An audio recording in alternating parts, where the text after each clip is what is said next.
Bismillahirrahmanirrahim. Alhamdulillahi rabbil alamin, wassalatu wassalamu ala asyrafil mursalin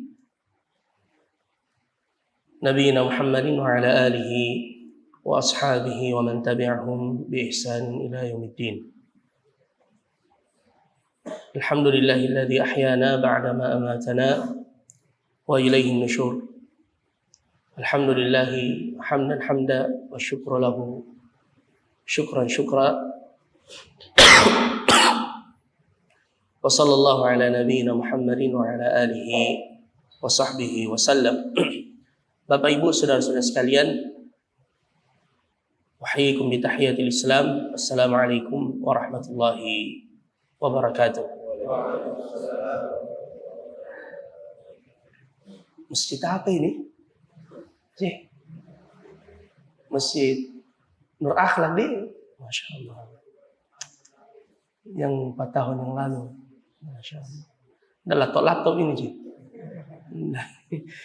Luar biasa, Masya Allah. Alhamdulillah, kita bersyukur kehadirat Allah Subhanahu wa Ta'ala.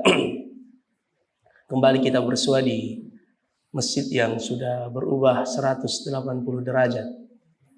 Ya, dan di Makassar ini banyak sekali yang berubah.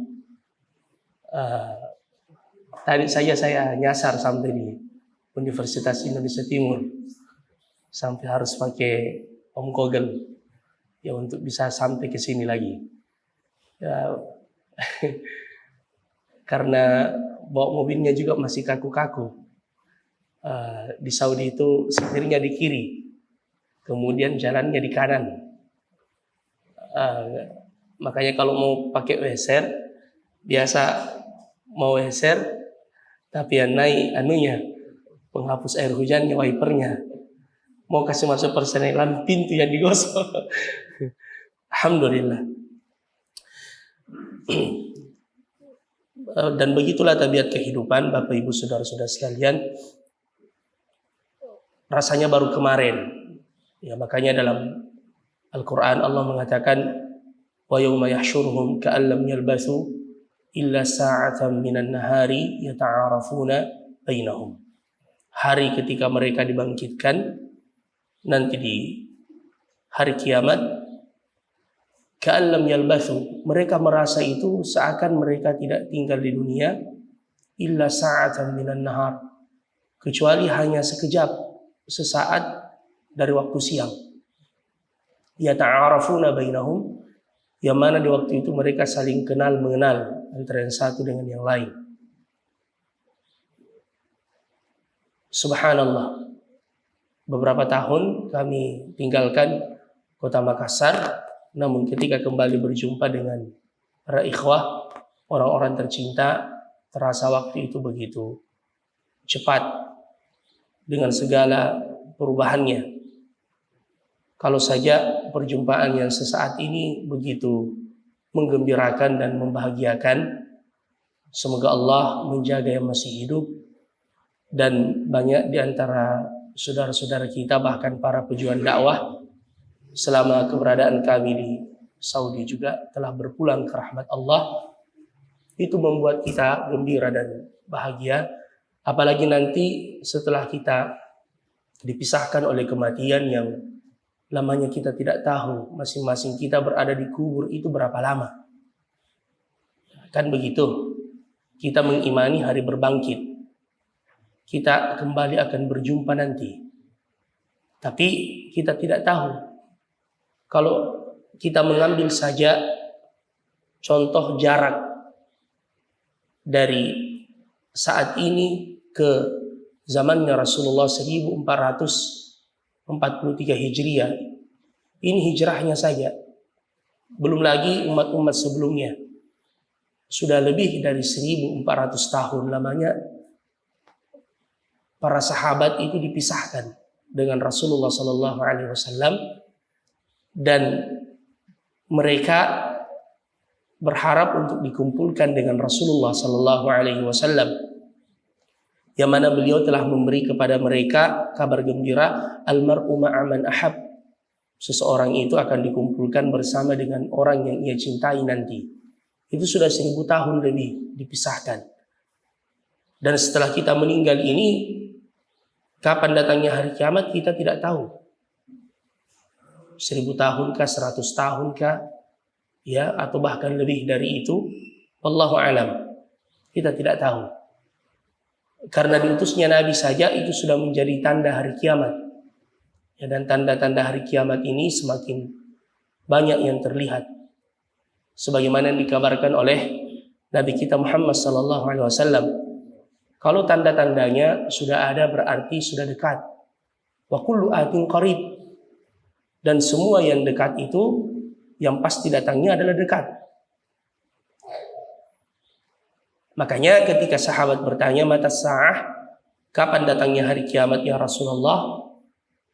Beliau balik bertanya kepadanya, dan ini yang mesti kita persiapkan. Beliau berkata, "Madza a'adatta laha?" Apa yang kau sudah persiapkan untuk menghadapi hari kiamat? Jadi kita juga setelah melihat tanda-tandanya tidak perlu takalluf, memberat-beratkan diri memastikannya. Karena tidak ada yang bisa memastikan. Hanya Allah yang tahu. Nabi juga tidak tahu, Jibril bahkan tidak tahu. Jadi ketika Jibril bertanya kepada Nabi mata sa'ah, kapan datangnya hari kiamat, akhbirni 'anis sa'ah, beliau berkata, mal mas'ulu 'anha bi'a'lama minas sa'il. Tidaklah yang ditanya itu lebih tahu daripada yang bertanya. Apa maksudnya? Saya dan kamu wahai Jibril tidak tahu sama sekali.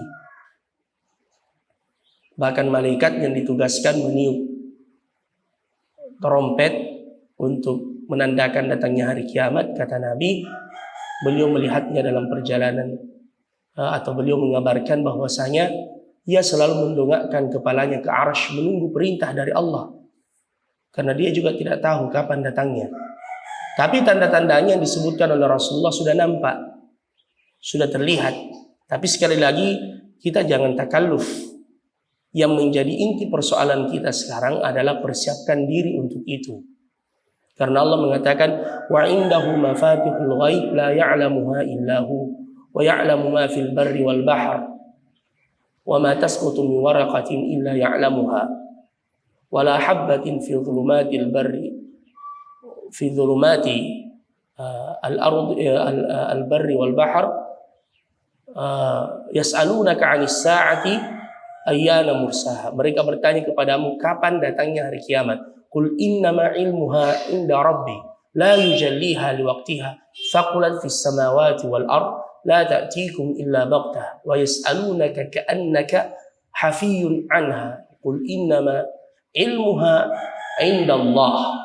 Jadi Allah menegaskan ketika mereka bertanya kepada Rasulullah kapan datangnya hari kiamat, sampaikan wahai Muhammad, qul ilmuha inda rabbi. Kepastiannya itu di sisi Tuhanku.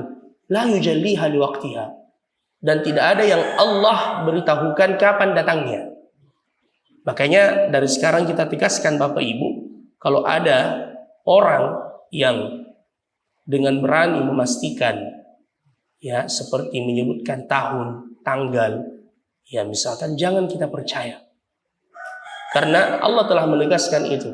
Qul ilmuha inda rabbi fi kitab la yujalliha liwaqtiha. Tidak ada yang tahu. Makanya yang menjadi perhatian kita, Nabi sudah ingatkan, madza a'adatta laha? Apa yang kau persiapkan untuk itu? Dan bukankah Bapak Ibu saudara-saudara sekalian, kiamat setiap kita itu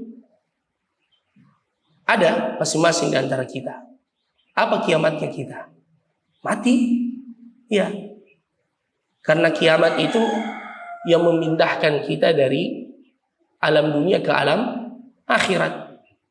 Dan kematian juga hakikatnya begitu. Memindahkan kita dari alam dunia ke alam akhirat. Bahkan kuburan awwalu manazilil akhirah, kata Nabi, adalah tempat persinggahan pertama dari kampung akhirat. Kalau sudah selamat di situ, selamat seterusnya. Kalau celaka di kubur, celaka seterusnya. Dan itu sudah dekat masing-masing di antara kita. Ini saja banyak saudara-saudara kita meninggal. Subhanallah, kita dikagetkan dengan berita kematian. Ya mohon maaf, misalkan yang bisa saya ingat, saya sebutkan, Ya mohon maaf ya, ustadz-ustadz yang kita kenal.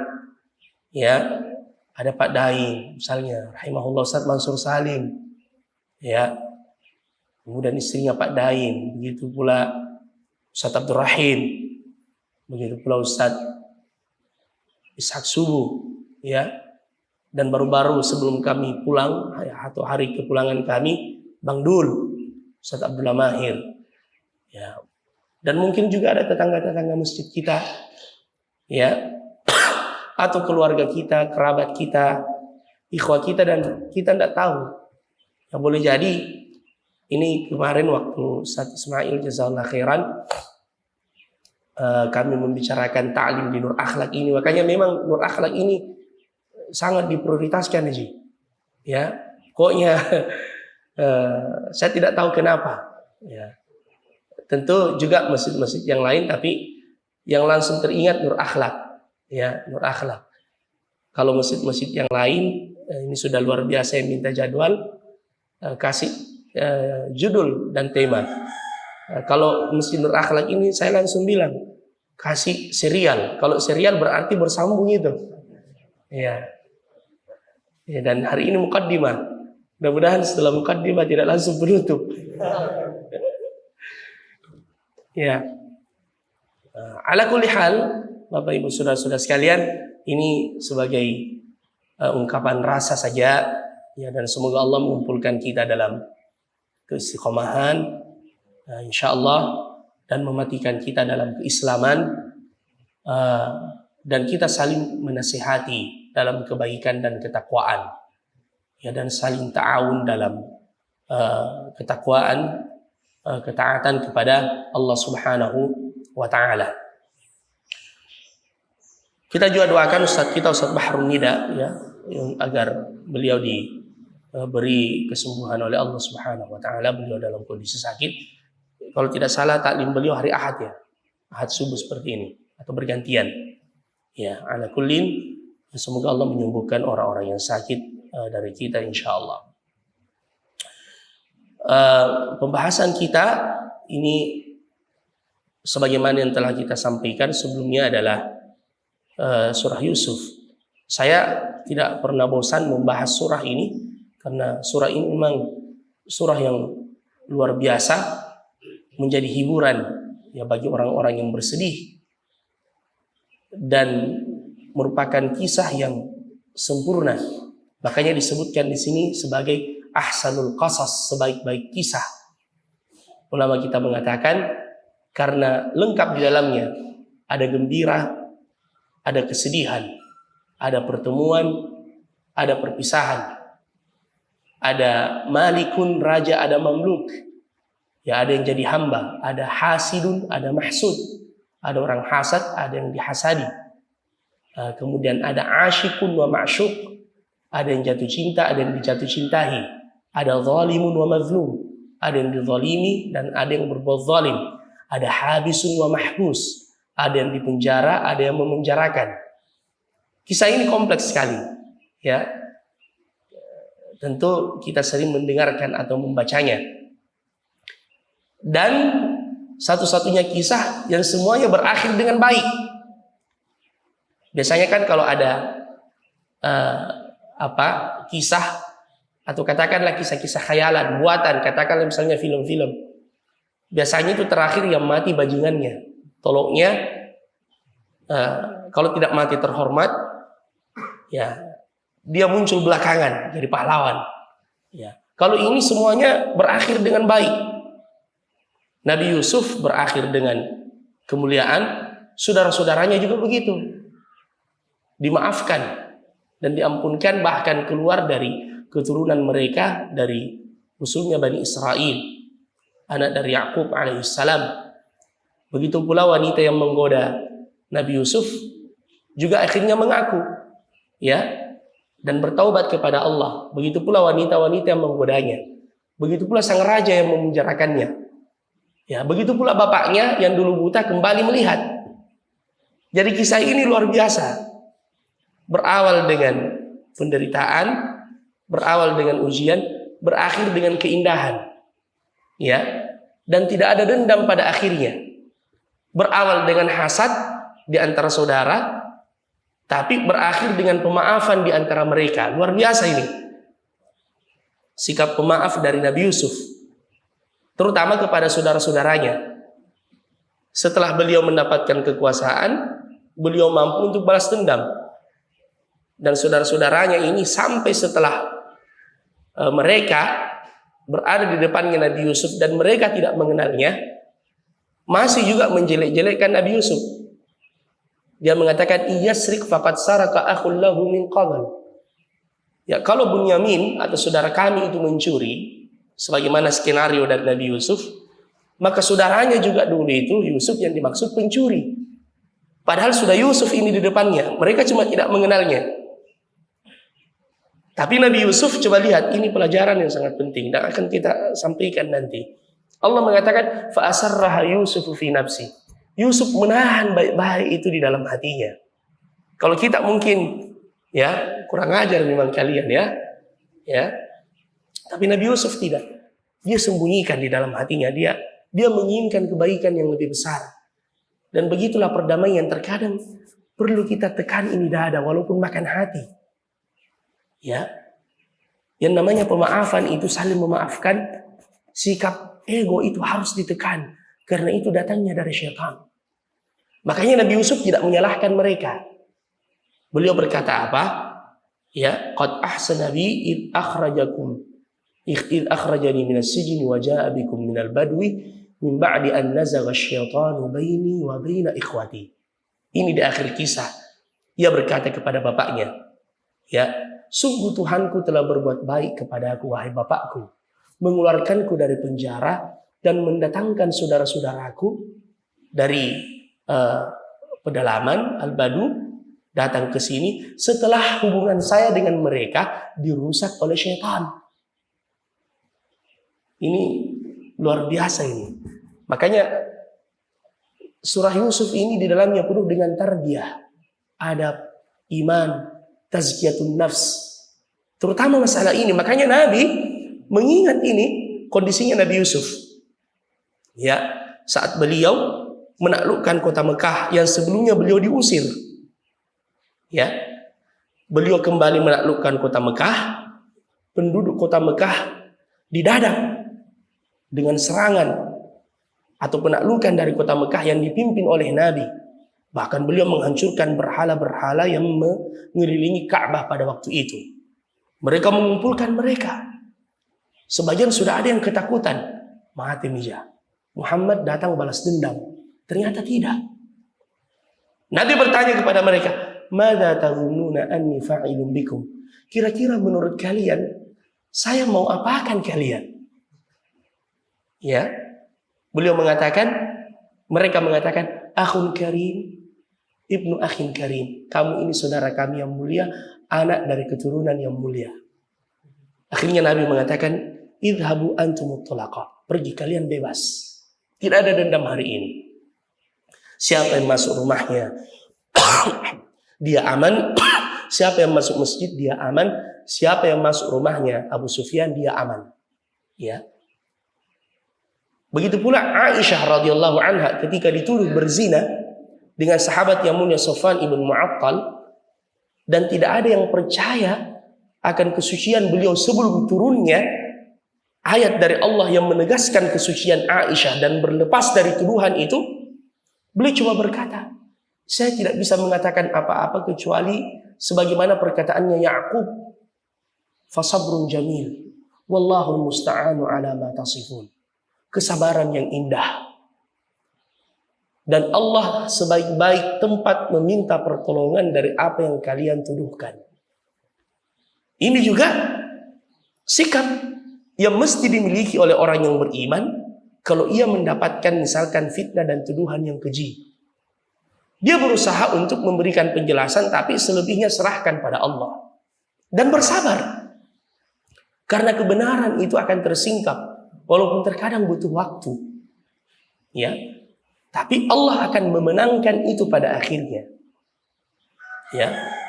Jadi Bapak Ibu saudara-saudara sekalian, kita akan melewati ini. Mudah-mudahan bisa kita selesaikan sebelum saya pulang ke Buraidah. Jadi ini bukan khuruj nihai istilahnya, tapi khuruj auda. Ya, visa saya itu wajib dikasih, bukan khuruj nihai. Ada istilah kalau orang yang sudah mau exit dari Saudi ada dua. Ada namanya khuruj nihai, pulang selamanya. Ada juga khuruj auda, pulang untuk pulang. Ya. Jadi kalau tidak selesai kita lanjutkan nanti setelah pulang lagi. Bismillah. Bapak Ibu saudara-saudara sekalian, surah ini diawali dengan firman Allah, A'udzubillahi minasyaitonirrajim. Bismillahirrahmanirrahim. Alif Lam Ra. Alif Lam Ra ini disebut apa dalam Al-Qur'an? Huruf al-muqatta'ah. Huruf al-muqatta'ah. Saya tidak mau panjang lebar membahas ini. Tapi Bapak Ibu yang ingin saya beri faidah, apa artinya Alif Lam Ra? Siapa yang tahu? Tidak ada yang tahu. Alif Lam Mim, Alif Lam Ra, Kaf Ha Ya Ain Sad, Yasin, Thaha. Walaupun ada sebahagian yang berusaha menafsirkan dan mentakwilkan, tapi pendapat yang paling benar, Allahu a'lamu bi muradiha. Nabi juga tidak menjelaskan kepada para sahabat. Ya, Bapak Ibu, walaupun sebagian ada yang memberi penjelasan bahwasanya ini adalah tantangan Allah kepada orang-orang Arab, tahaddi, bahwa Al-Quran itu tersusun dari huruf-huruf Arabiah seperti ini, dan kalian tidak mampu mendatangkan yang semisal dengannya. Intinya, kalau ada al-ahruful muqatta'ah seperti ini, maka kita katakan Allahu a'lamu bimuradiha. Allah yang lebih tahu maksudnya. Tapi faidah yang kita ambil di sini, dan ini sekaligus hiburan bagi kita. Karena Nabi mengatakan la aqulu alif lam mim harf. Saya tidak mengatakan alif lam mim satu huruf, tapi alif satu huruf, lam satu huruf, mim satu huruf. Jadi kalau kita membaca alif lam mim sudah mendapatkan 30 kebaikan. Alif lam ra barusan 30 kebaikan. Padahal kita tidak tahu maknanya. Apa faidahnya? Bahwa membaca Al-Quran setiap hurufnya itu berpahala, walaupun mungkin kita belum paham artinya. Apalagi kita ini yang mungkin tidak mendalami secara khusus atau tidak belajar bahasa Arab. Makanya Al-Quran itu berkah. Jadikan ia sebagai bacaan wajib setiap hari. Sesibuk apapun Bapak Ibu, mulai sekarang Al-Quran itu jangan ditinggal. Harus ada bacaan tak wajib. Wajibkan diri kita. Sesibuk apapun. Ya, sesibuk apapun jangan ditinggalkan Al-Quran. Biar sedikit yang penting rutin. Urutkan itu bacaannya. Kalau tamat ulangi lagi, tamat ulangi lagi. Ya, itu adalah bacaan yang tidak akan pernah membosankan dan akan kemudian memberkahi hidup kita, menjaga keluarga kita. Kalau saja Nabi menyebutkan tentang keutamaan surah Al-Baqarah, la yastati'uhal batalah, tidak bisa ditembus oleh tukang sihir. Menyebutkan keutamaan ayat kursi sebagai penjaga, menyebutkan keutamaan 2 ayat terakhir dari surah Al-Baqarah, menyebutkan keutamaan Ali Imran, menyebutkan keutamaan khusus surah Al-Mulk, menyebutkan keutamaan surah Al-Mu'awwidzat sebagai pelindung, menyebutkan keutamaan beberapa surah dan ayat yang lain. Apalagi kalau semuanya Al-Quran rutin kita baca. Kalau saja orang yang diruqyah atau yang meruqyah setelah ia membaca ayat Al-Quran ditiupkan, kan begitu. Kalau ada orang yang kita ruqyah dibacakan Al-Quran atau anak kita dilindungi atau diberi perlindungan dengan doa-doa dari Al-Quran, biasanya ditiup. Atau sebelum kita tidur kan, digakul, ditiup. Kalau saja itu menjadi pelindung, apalagi kalau setiap saat liur kita ini membaca Al-Quran dan kita menelannya. Ya, bercampur dengan tubuh kita. Jadi Bapak Ibu, mulai sekarang bertekad, ya, tergantung apa yang dimudahkan oleh Allah untuk kita. 1 juzkah per hari, setengah juzkah, 1/4 juzkah, atau setiap selesai sholat 5 waktu kita targetkan 2 lembar. Setiap selesai sholat 5 waktu, selesai 1 juz, ya, selesai 1 juz. Kan 1 juz itu 20 halaman, dibagi 5 berapa? 12 2 lembar kan? Itu berapa menit itu? Tidak lama. Lebih lama kalau kita baca status di Facebook. Sampai 1 jam. Belum WhatsApp, apalagi TikTok, berjam-jam. Habis waktu di situ. Makanya hidup kita semakin galau. Karena setiap yang kita baca, yang kita lihat, yang kita tonton itu direspon oleh otak kita dan hati kita. Itu direspon, makanya hati kita ini sudah seperti kabel yang perlu untuk diurai kembali. Sudah kusut ini hati kita. Kebanyakan medsos. Karena dibaca semua. Naik BBMK, di sana ada ini, ada itu, ada ini. Akhirnya hati menjadi galau. Tidak pernah baca Al-Quran yang menenangkannya. Padahal semua yang terjadi di dunia ini sudah dijelaskan dalam Al-Quran. Ada jawabannya semua di sini. Ya. Dibaca dengan tadabbur. Makanya Bapak Ibu jangan tinggalkan Al-Quran. Apapun kondisi dan keadaannya. Ada namanya wirid yaumi.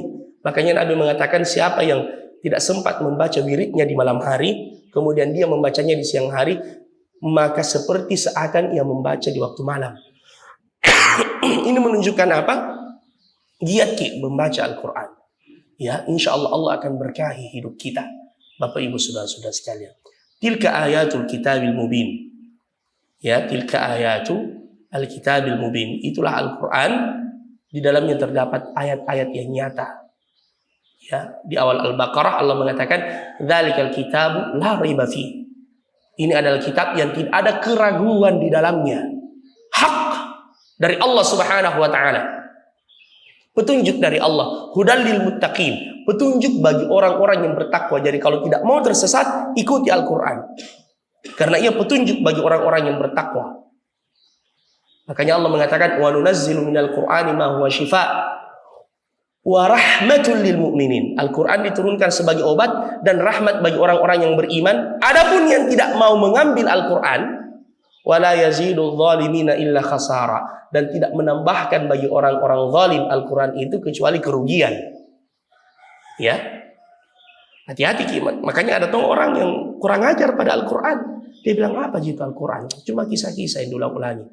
Ya, ada perkataan orang yang dianggap profesor beberapa waktu yang lalu. Saya langsung teringat firman Allah. Sa'asrifu an ayati alladziina yatakabbarun. Ya, kami akan palingkan ayat-ayat kami dari orang-orang yang sombong. Ya, jadi kalau kita tidak dekat dengan Al-Quran, hati-hati. Itu cara Allah memalingkan kita dari petunjuk dan hidayah. Ya. Karena Allah mengatakan tilka ayatul kitabil mubin.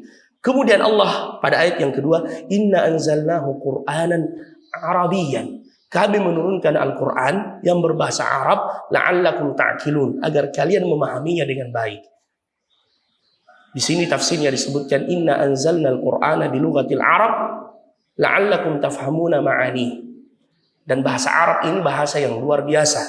Bapak Ibu yang pernah belajar bahasa Arab pasti merasakan keindahan dan kelezatannya. Sulit untuk digambarkan kecuali yang pernah melaluinya. Dan kita semua dengan membaca Al-Quran itu sudah berinteraksi dengan bahasa Arab. Ya, terasa lezat sekali, terasa indah. Ya, bahkan banyak kita membaca kisah mu'allaf yang masuk Islam karena mendengarkan bacaan Al-Quran.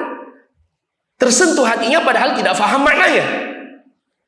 Sebagaimana di zaman Nabi, banyak orang-orang kafir yang sembunyi-sembunyi pergi ke rumahnya Nabi untuk mendengarkan bacaan Al-Quran. Karena tersentuh hatinya dengan bacaan itu. Walaupun hidayah tentunya kembali kepada Allah Subhanahu wa ta'ala. Ya. Jadi Al-Quran itu sangat indah. Kemudian Bapak Ibu saudara-saudara sekalian, sangat terasa keberkahannya ketika kita membacanya.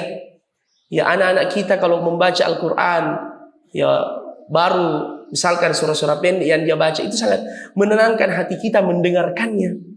Ya, apalagi kalau ditambah lagi dengan kita yang selalu membacanya. Ya, subhanallah. Kemudian Allah mengatakan, ini muqaddimah surah ini, nahnu naqussu alaik, kami menceritakan kepadamu wahai Muhammad, ahsanal qasas, sebaik-baik kisah, lisidqiha wa salamati alfadhiha wa balaghatiha. Karena kisah ini adalah kisah yang benar bukan karangan. Ini adalah kisah yang hak, ya, dan banyak kisah-kisah umat terdahulu yang Allah ceritakan kepada nabinya. Wa kullan naqussu 'alaika min amba'ir rusuli ma nuthabbitu bihi fu'adak, untuk menguatkan hatimu. Jadi kisah-kisah di dalam Al-Quran itu menguatkan hati-hati orang-orang yang beriman. Yuthabbital ladzina amanu, untuk memberi keteguhan kepada orang-orang yang beriman. Karena hampir semua yang terjadi di setiap zaman itu sama, mirip. Cuma pelakonnya yang berubah-ubah. Ya, mirip sekali.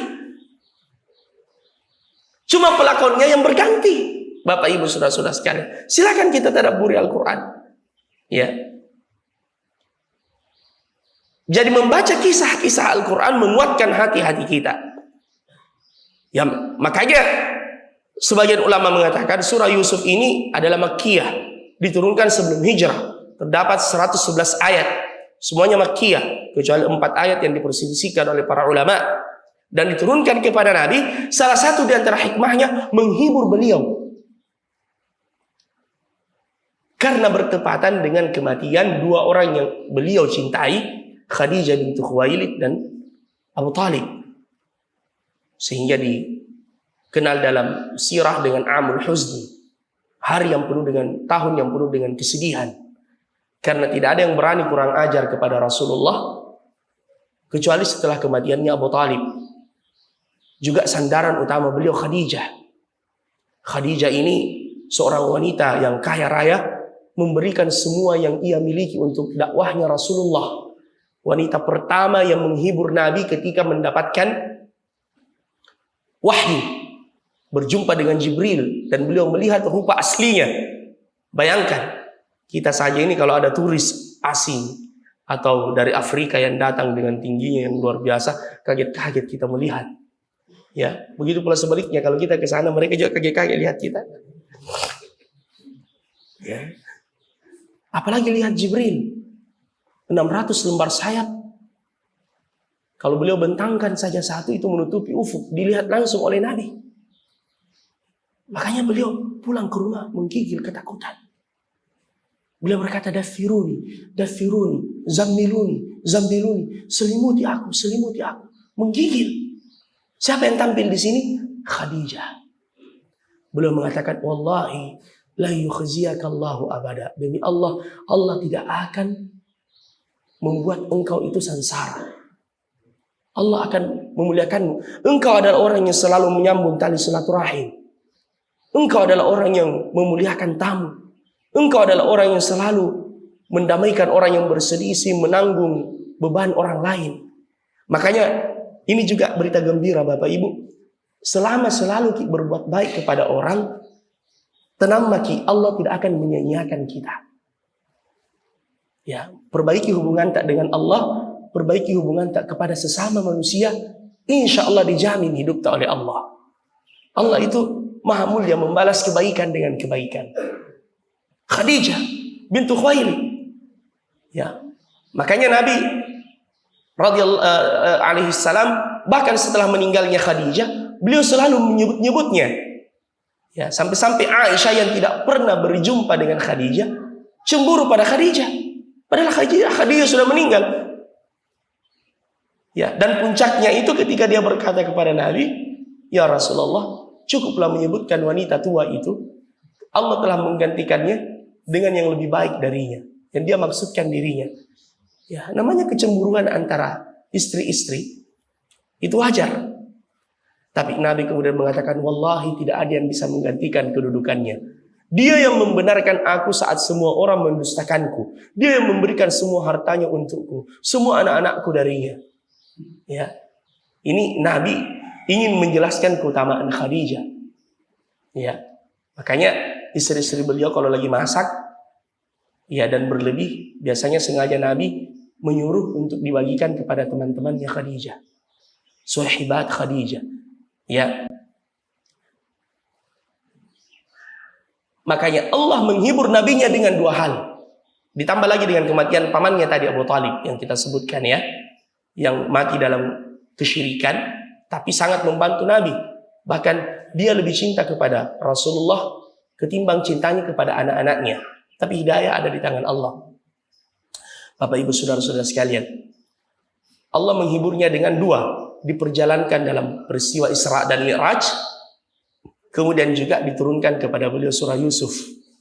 Ya, karena semua yang beliau akan alami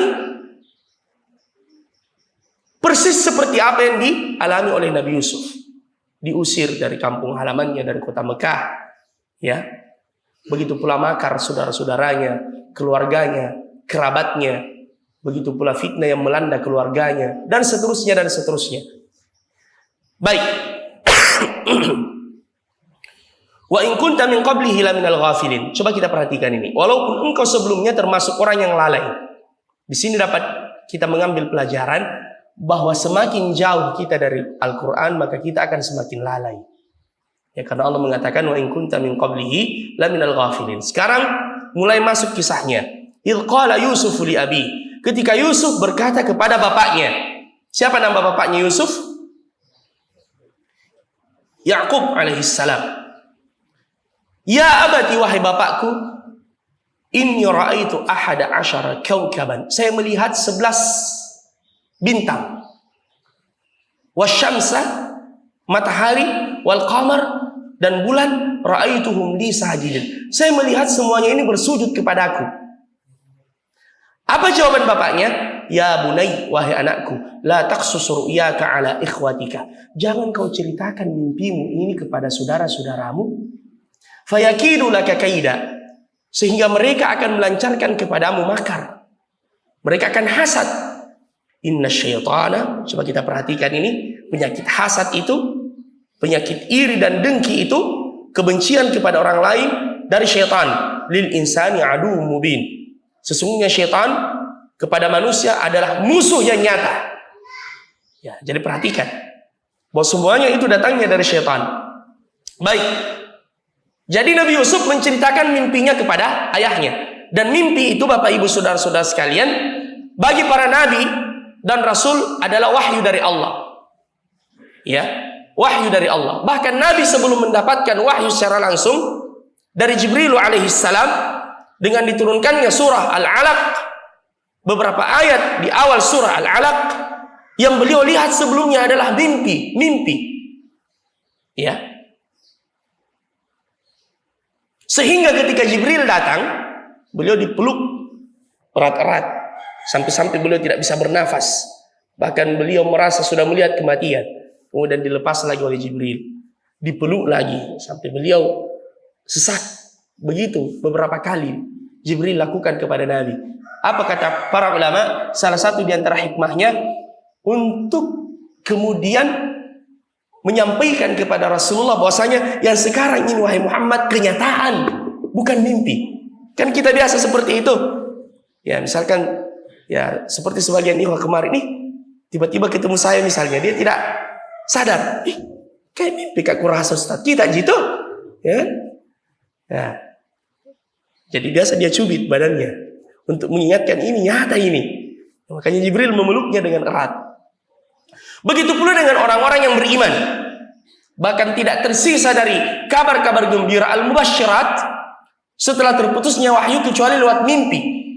Yara rajulu fi naumihi aw tura lahu, yang dilihat oleh seseorang dalam tidurnya atau orang lain yang melihatnya. Ya. Makanya bab ini khusus dijelaskan oleh para ulama, termasuk juga menafsirkan mimpi itu tidak sembarang. Makanya jangan kita tertipu dengan buku-buku yang dijual, ya tafsir-tafsir mimpi itu. Ya, ini membutuhkan kesalehan, ini membutuhkan firasat yang kuat. Ya, dan ada adab-adabnya yang telah dijelaskan di dalam agama kita. Ya, kalau mimpi buruk misalkan ya, jangan diceritakan kepada siapapun. Mimpi buruk jangan diceritakan kepada siapapun. Apa yang kita lakukan? Berlindung kepada Allah. Insya Allah tidak akan membahayakan kita. Ini kata Nabi. Tapi kalau mimpi baik bisa diceritakan kepada, tetapi juga tidak kepada sembarang orang. Ya, makanya seperti ini. Karena ada orang itu hasadnya luar biasa. Terkadang belum terjadi dia sudah hasad kepada kita. Ya, misalkan kita mengatakan kepada teman kita, saya ini rencana mau beli mobil tahun depan. Ya. Kita baru bilang rencana, uangnya juga belum ada, tapi sudah hasad duluan. Kan dia bilang, wah, tanjat-tanjat mau beli mobil. Kan biasa langsung seperti itu. Ya, jadi termasuk mimpi. Ini adalah mimpi yang baik. Dan Yakub ini tahu langsung tafsirnya. Bahwasanya yang dimaksudkan dengan 11 bintang kaukab di sini adalah saudara-saudaranya. Mereka 10 bersaudara. Ya. Ditambah dengan Yusuf, ditambah dengan saudara seibunya Nabi Yusuf yang disebutkan namanya Binyamin. Ya, ahada asyar. Kemudian asyams yang dimaksudkan matahari, wal qamar dan bulan adalah ayah dan ibunya. Ya, dan ini tafsirnya ada di akhir surah. Ya. Wa rafa'a abawaihi 'alal 'arsy wa kharru lahu sujada. Ketika bapaknya telah datang, ibunya telah datang, diangkat ke tempat yang tinggi, wa kharru lahu sujada. Mereka semua sujud kepadanya. Mereka semua sujud kepadanya. Wa qala, kemudian Yusuf berkata, ya abati hadza ta'wilu ru'yaya min qabl. Wahai bapakku, inilah takwil mimpi saya dulu. Qad ja'alaha rabbi haqqan. Allah telah menjadikannya benar-benar terjadi. Qad ahsana bi id akhrajani minas sijni, dan seterusnya. Ala kullin, Bapak Ibu saudara-saudara sekalian,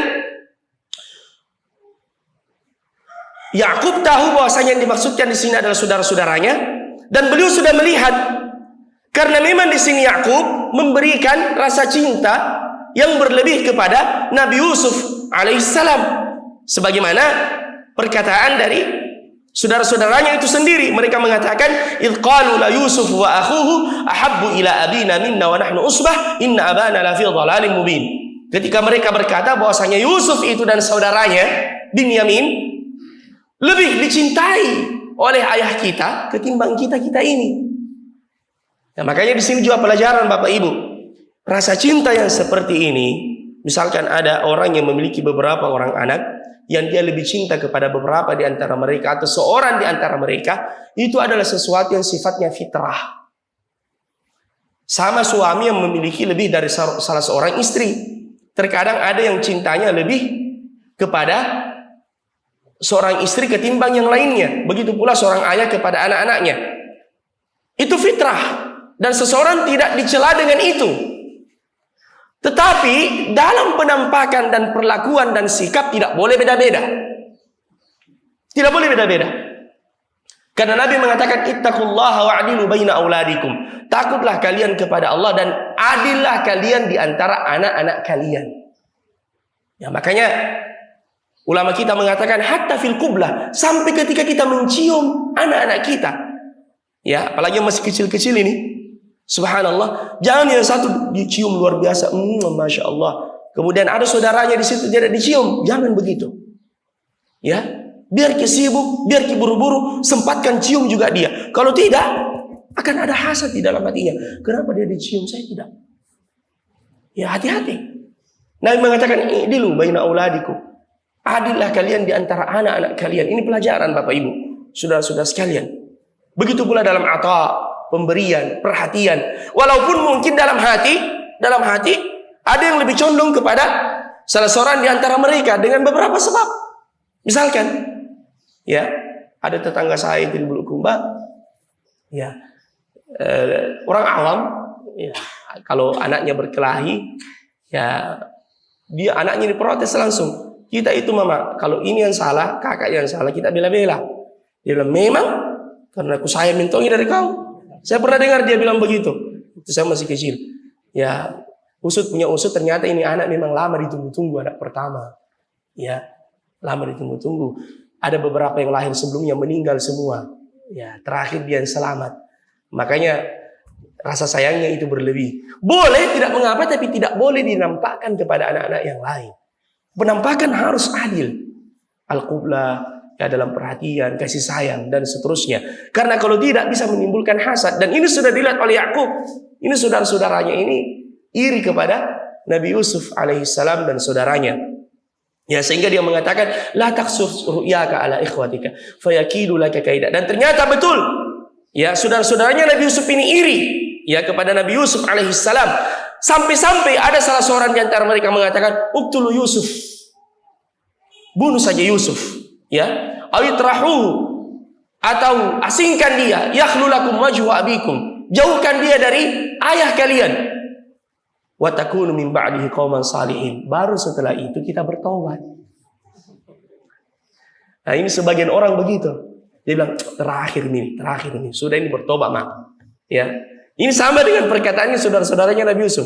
Uqtulu Yusufa aw itrahuhu ardan yakhlu lakum wajhu abikum wa takunu min ba'dihi qauman salihin. Baru setelah itu kalian berusaha menjadi orang-orang saleh. Tapi kali ini bunuh dia. Terakhir ini kita berbuat buruk. Ya. Dan ini tidak boleh Bapak Ibu saudara-saudara sekalian. Ada orang yang menceritakan dirinya memang untuk berbuat maksiat dan dia mengatakan sudah itu baru saya bertaubat terakhir ini. Ya. Siapa yang bisa menjamin umur sampai di waktu kita bertaubat itu? Boleh jadi kita meninggal pada saat kita bermaksiat. Jadi Bapak Ibu saudara-saudara sekalian, tapi ada di antara mereka mengatakan dan menyadari bahwasanya jangan dibunuh. Membunuh itu sangat berbahaya. Hati-hati. Membunuh itu sangat berbahaya, menghilangkan nyawa. Dia dosa besar setelah kesyirikan kepada Allah Subhanahu wa taala.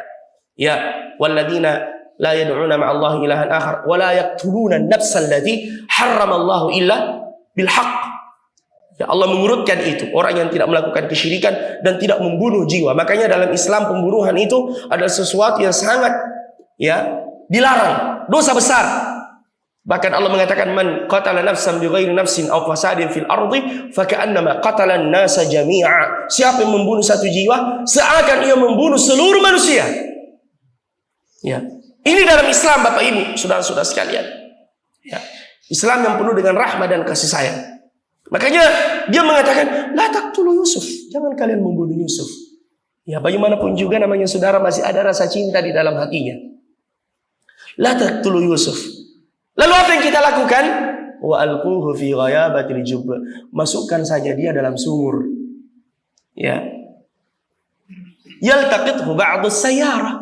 Biarlah kemudian ketika ada kafilah dagang yang datang membutuhkan air, ya, membutuhkan air, dan dia mendapatkan Yusuf, diambil oleh mereka.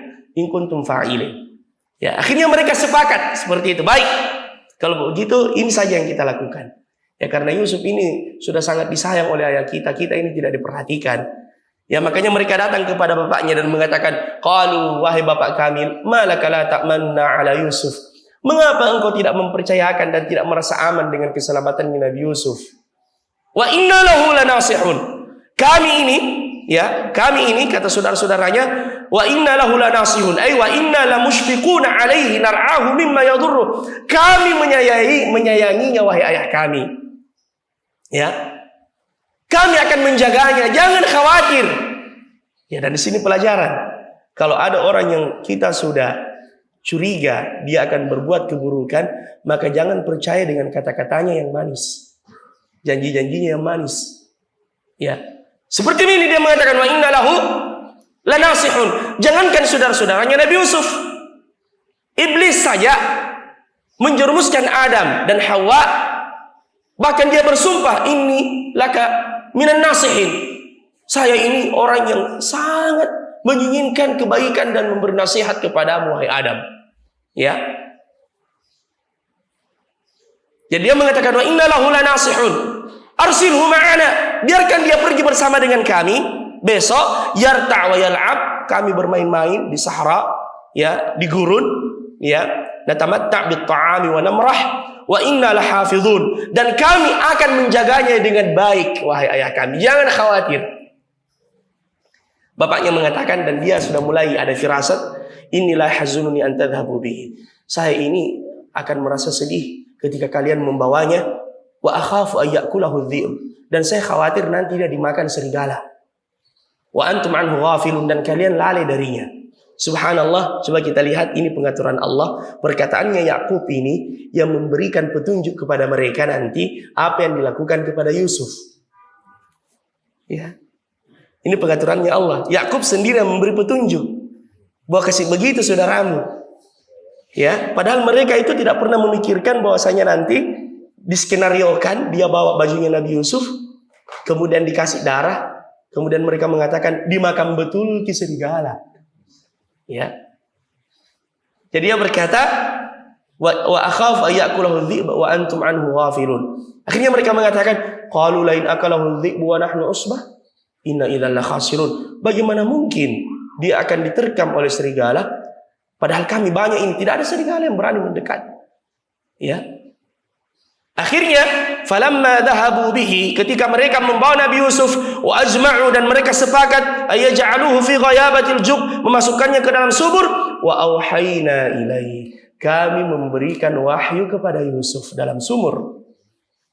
Bisa berupa ilham atau secara langsung. Yusuf ini masih kecil pada waktu itu, dan beliau berkata kepadanya, la tunabbi'annahum bi amrihim hadza wa hum la yash'urun. Sabar saja, tenang. Apa yang terjadi ini engkau akan memperlihatkan kepada mereka nanti waktu yang akan datang, wa hum la yash'urun, dan mereka tidak menyadarinya. Selesai episode pertama. Sampai di sini. Berikutnya ini sudah masuk episode kedua, ketika mereka datang kepada bapaknya. Ya. Jadi episode pertama adalah mimpi dan makar saudara-saudaranya. Selesai sampai di sini ayat 15. Sudah nih aja. Insyaallah. Ya, kita akan lanjutkan pekan depan hari Ahad. Insyaallah. Kalau diizinkan oleh pengurus. Izinkan saja. Ya, insyaallah. Siap ini biiznillah. Mudah-mudahan Allah memberikan kepada kita kesehatan. Bapak Ibu, saudara-saudara sekalian, jazakumullah khairan atas segala perhatian, dan sekali lagi saya mengungkapkan rasa bahagia dan berterima kasih atas perhatian antum semua. Dan semoga masjid kita ini segera rampung. Ini kayaknya sudah berapa persen ini Ustaz? 80% ya? 82 lah. Ya, 82%. Ya, memang di Makassar ini banyak sekali yang berubah. Tadi saya sudah sebut tur akhlak apa semua. Termasuk kemarin saya mau pergi pengajian di Bukit Barugah, karena takut macet, saya naik motor. Saya sudah mau pergi kodong, ya. Diingatkan sama istri, jangan pakai sendal jepit, ditilang ki. Jadi pulang lagi kodong, ku ganti pakai sepatu. Ya barusan ku sopan itu naik motor pakai sepatu kemarin. Betul itu? Naik pakai sendal ditilang sekarang? Ya, ada wacana ya. Ada wacana seperti itu. Ya, apa alasannya itu? Untuk keamanan ya? Kecelakaan. Ya. Daripada sendal yang lebih baik lubang-lubang yang ditambal kan. Baik, sudah. Barakallahu fiik, subhanakallahumma bihamdika asyhadu an la ilaha illa anta wa astaghfiruka wa atubu ilaik. Wa akhiru da'wana alhamdulillahi rabbil alamin. Saya secara khusus mau menyapa orang tua kita yang ada di, Masya Allah. Saya selalu saya selalu ingat-ingat Ki, memang Masya Allah. Doakan Ki mudah-mudahan panjang umur dalam kebaikan. Ya, Masya Allah, insya Allah. Barakallahu fiik. Assalamualaikum warahmatullahi wabarakatuh.